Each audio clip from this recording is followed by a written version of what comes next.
ये कहानी है उत्तर प्रदेश के इटावा ज़िले की। साल 1979। शाम के करीब 6 बज रहे थे।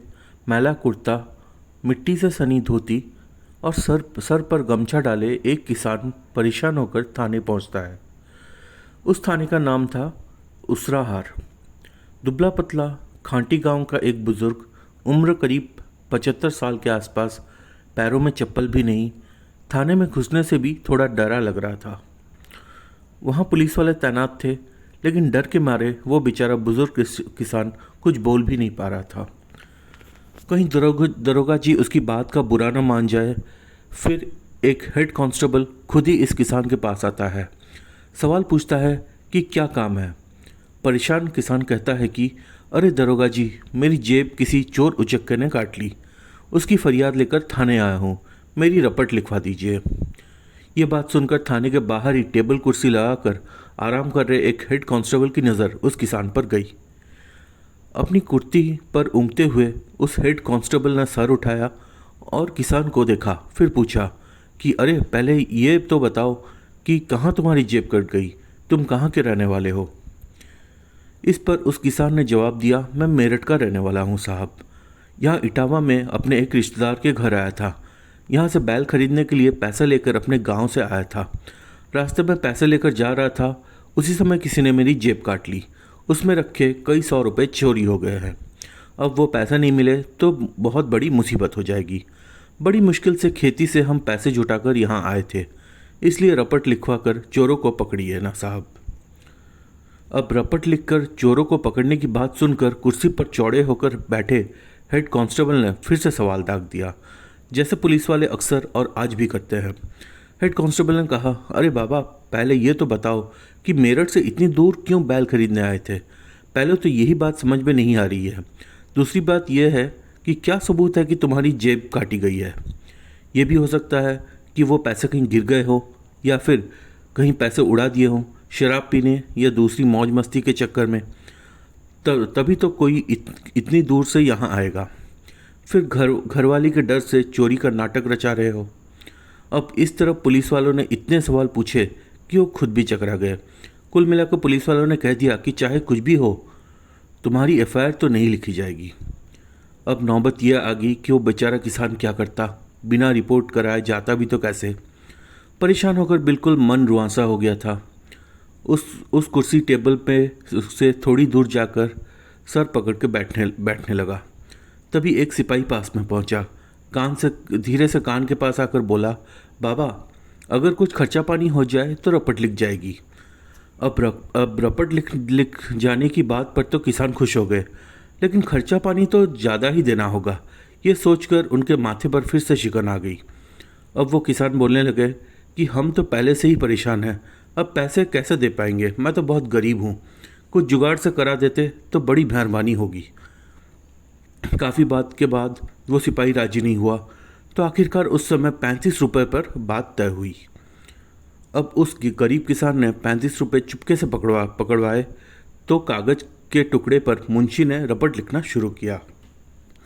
उनकी शिकायत पर तहरीर लिखी। फिर मुंशी ने कहा कि अरे बाबा, साइन करोगे या अंगूठा लगवाओगे। ये कहते हुए उस पुलिस वाले ने पेन और अंगूठा लगाने वाले स्याही का पैड भी आगे बढ़ा दिया। अब उस किसान ने पहले पेन उठाया और फिर स्याही वाला पैड भी। पुलिस वाला भी थोड़ी देर के लिए अचरज में पड़ गया कि आखिर ये क्या करेगा, साइन करेगा या अंगूठा लगवाएगा। अब वो पुलिस वाला इसी उधड़-बुध में था कि आखिर ये किसान क्या करने वाला है। तभी उस किसान ने कागज़ पर अपना साइन किया और फिर अपने मैले कुचले कुर्ते की जेब से एक मुहर निकाली। उसी मुहर को स्याही के पैड पर लगाकर कागज़ पर ठोक दिया। ये देखकर पुलिस वाला फिर अचरज में पड़ गया। इस किसान ने जेब से कौन सी मुहर निकालकर ठप्पा मार दिया। उसे देखने के लिए तुरंत कागज़ को उठाया और पढ़ा, तो उस पर साइन के साथ नाम लिखा था चौधरी चरण सिंह, और मुहर से जो ठप्पा लगा था उस पर लिखा था प्रधानमंत्री भारत सरकार। ये देखते ही उस पुलिस वाले के पैर कांपने लगे। तुरंत सैल्यूट किया और माफ़ी मांगने लगा। ये देखकर बाहर कुर्सी लगाए बैठे हेड कांस्टेबल और दूसरी पुलिस वाले भी जमा हो गए थे। अब थोड़ी देर में ही पूरा थाने क्या बल्कि पूरे ज़िले में हड़कंप मच गया था। आनन फानन में तमाम पुलिस अधिकारी और प्रशासन मौके पर पहुंचा। इसके बाद उस समय उसराह थाने के सभी पुलिसकर्मियों को ही सस्पेंड कर दिया गया था। आखिर देश के एक प्रधानमंत्री ने अचानक थाने का औचक निरीक्षण क्यों किया था? चौधरी चरण सिंह देश के नए नए प्रधानमंत्री बने थे। उस समय उत्तर प्रदेश के कई जिलों से किसान आए दिन उन्हें अपनी परेशानी सुनाते थे, उन्हें खत लिखकर अपनी परेशानी बताते थे। काफ़ी किसानों ने बताया था कि पुलिस थाने में उनसे छोटे छोटे काम के लिए भी घूस लिया जाता है। इसकी जानकारी मिलने पर उन्होंने किसी सीनियर पुलिस अधिकारी को फ़ोन पर नहीं हड़काया और ना ही किसी प्रशासनिक अधिकारी को जवाब तलब किया, जैसे कि आजकल आमतौर पर बड़े बड़े मंत्री करते हैं। उस समय के प्रधानमंत्री चौधरी चरण सिंह खुद ही इस बात का असलियत लगाने यूपी में पहुंच गए। यहाँ जब वो इटावा में अपने काफिले के साथ जा रहे थे, तभी उन्हें याद आया कि इसी एरिया से उन्हें शिकायत मिली थी। इसलिए थाने से कुछ दूरी पर ही उन्होंने अपने काफिले को छोड़ दिया। फिर सबसे पहले अपने जूते उतारे, इसके बाद पैदल जाते हुए पास की खेत से मिट्टी उठाकर अपने कपड़ों पर रगड़ लिया। सब कुछ पर ऐसे मिट्टी लगाई जैसे कि लगे कि वो बहुत ही गरीब और असहाय किसान है। इसके बाद वो उसरहार थाने पहुँचे, जहाँ पर उनसे 35 रुपये की रिश्वत मांगी गई। आपको बता दें कि ये उसरहार थाना जिला औरैया में पड़ता है, लेकिन चौधरी चरण सिंह का ये कोई पहला मामला नहीं था जब वे इस तरह कहीं अचानक भेष बदल कर पहुँचते थे। इससे पहले जब वह यूपी के सीएम थे, तब भी कई बार किसान और दूसरे भेष में थानों और सरकारी दफ्तरों का हालचाल लेने चले जाते थे। चौधरी चरण सिंह जी का जन्म 23 दिसंबर 1902 को उत्तर प्रदेश के मेरठ जिले के बाबूगढ़ छावनी के पास नूरपुर गांव में हुआ था। इनका परिवार काफ़ी गरीब था। चौधरी चरण सिंह जी का पिता का नाम चौधरी मीर सिंह था। चौधरी चरण सिंह जी 27 साल की उम्र में 1929 में आज़ादी की लड़ाई में भी शामिल हुए थे। 1940 में सत्याग्रह आंदोलन के दौरान वो जेल भी गए। आज़ादी के बाद साल 1952 में पहली बार चौधरी चरण सिंह कांग्रेस सरकार में राजस्व मंत्री बने थे।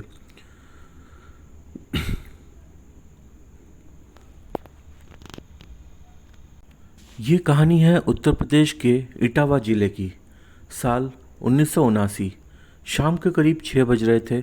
मैला कुर्ता, मिट्टी से सनी धोती और सर पर गमछा डाले एक किसान परेशान होकर थाने पहुंचता है। उस थाने का नाम था उसराहार। दुबला पतला खांटी गांव का एक बुज़ुर्ग, उम्र करीब 75 साल के आसपास, पैरों में चप्पल भी नहीं, थाने में घुसने से भी थोड़ा डरा लग रहा था। वहाँ पुलिस वाले तैनात थे, लेकिन डर के मारे वो बेचारा बुजुर्ग किसान कुछ बोल भी नहीं पा रहा था। कहीं दरोगा जी उसकी बात का बुरा न मान जाए। फिर एक हेड कांस्टेबल खुद ही इस किसान के पास आता है। सवाल पूछता है कि क्या काम है। परेशान किसान कहता है कि अरे दरोगा जी, मेरी जेब किसी चोर उचक्के ने काट ली, उसकी फरियाद लेकर थाने आया हूँ, मेरी रपट लिखवा दीजिए। ये बात सुनकर थाने के बाहर ही टेबल कुर्सी लगाकर आराम कर रहे एक हेड कांस्टेबल की नज़र उस किसान पर गई।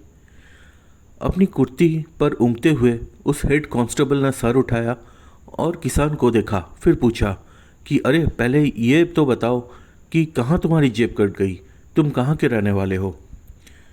इस पर उस किसान ने जवाब दिया, मैं मेरठ का रहने वाला हूँ साहब, यहाँ इटावा में अपने एक रिश्तेदार के घर आया था। यहाँ से बैल खरीदने के लिए पैसा लेकर अपने गांव से आया था।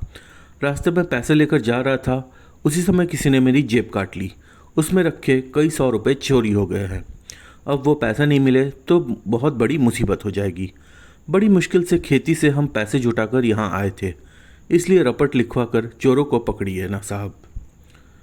अब रपट लिखकर चोरों को पकड़ने की बात सुनकर कुर्सी पर चौड़े होकर बैठे हेड कांस्टेबल ने फिर से सवाल दाग दिया, जैसे पुलिस वाले अक्सर और आज भी करते हैं।